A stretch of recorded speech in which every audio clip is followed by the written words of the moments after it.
ಕಳೆದ 3 ವರ್ಷಗಳಲ್ಲಿ 410 ಪ್ರಕರಣಗಳು ದಾಖಲಾಗಿವೆ ಈ ಫೇಕ್ ನ್ಯೂಸ್ನ ಅಡಿಯಲ್ಲಿ. 95 ಪ್ರಕರಣಗಳೊಂದಿಗೆ ಬೆಂಗಳೂರು ಫಸ್ಟ್ ಇದೆ. ದಾಖಲಾದ ಪ್ರಕರಣಗಳಲ್ಲಿ 6 ಜನರಿಗೆ ಮಾತ್ರ ಶಿಕ್ಷೆ ಆಗಿದೆ. ಸುಳ್ಳು ಸುದ್ದಿ ಹರಡುವವರಿಗೆ 7 ವರ್ಷ ಜೈಲು, 10 ಲಕ್ಷ ದಂಡವನ್ನ ಇನ್ನು ಮೇಲೆ ವಿಧಿಸಲಾಗುತ್ತೆ ಅನ್ನೋದು. ಕಳೆದ 3 ವರ್ಷಗಳಲ್ಲಿ ಈ 410 ಪ್ರಕರಣಗಳು ದಾಖಲಾಗಿರೋದು ಈ ಸುಳ್ಳು ಸುದ್ದಿಯ ಫೇಕ್ ನ್ಯೂಸ್ನ ಗಂಭೀರತೆಯನ್ನ ನಮಗೆ ತೋರಿಸಿಕೊಡುತ್ತೆ. 95 ಪ್ರಕರಣಗಳೊಂದಿಗೆ ಬೆಂಗಳೂರೇ ಫಸ್ಟ್ ಇದೆ ಅನ್ನೋದು.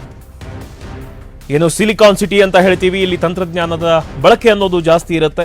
ಸೊ ಇಲ್ಲೇ ಹೆಚ್ಚು ಸುಳ್ಳು ಸುದ್ದಿಗಳು ಹುಟ್ಟಿಕೊಳ್ತಾ ಇವೆ ಅನ್ನೋ ಅಂಶ ಗೊತ್ತಾಗ್ತಾ ಇದೆ. ಇನ್ನು ದಾಖಲಾದ ಪ್ರಕರಣಗಳಲ್ಲಿ ಕೇವಲ 6 ಜನರಿಗೆ ಮಾತ್ರ ಶಿಕ್ಷೆ ಆಗಿದೆ.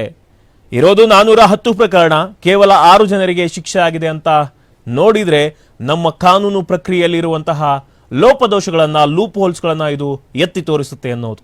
ಇನ್ನು ಕರ್ನಾಟಕದಲ್ಲಿ ಸುಳ್ಳು ಸುದ್ದಿಯನ್ನ ಹರಡುವವರಿಗೆ 7 ವರ್ಷ ಮತ್ತು 10 ಲಕ್ಷ ದಂಡವನ್ನ ವಿಧಿಸಲಾಗ್ತಾ ಇದೆ. ಕರ್ನಾಟಕ ಸುಳ್ಳು ಸುದ್ದಿ ನಿಷೇಧ ಮಸೂದೆ 2025 ನ್ಯೂ ಬಿಲ್ ಅನ್ನ ಜಾರಿಯಾಗುತ್ತೆ. 7 ವರ್ಷ ಜೈಲು ಮತ್ತು 10 ಲಕ್ಷ ದಂಡ.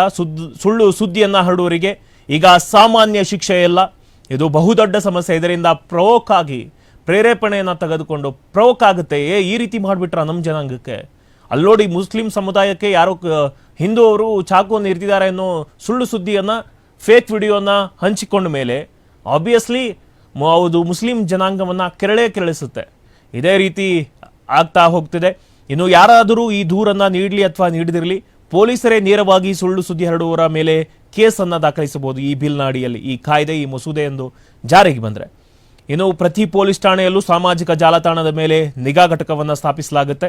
ಈಗ ಕೇವಲ ಸೈಬರ್ ಪೊಲೀಸ್ ಠಾಣೆಯಲ್ಲದೆ ಪ್ರತಿಯೊಂದು ಲೋಕಲ್ ಠಾಣೆಯಲ್ಲೂ ನಿಮ್ಮ ಸೋಷಿಯಲ್ ಮೀಡಿಯಾ ಪೋಸ್ಟ್ಗಳ ಮೇಲೆ ಕಂಡುಹಿಡಲು ಪ್ರತ್ಯೇಕ ತಂಡ ಇರುತ್ತೆ ಅನ್ನೋದು.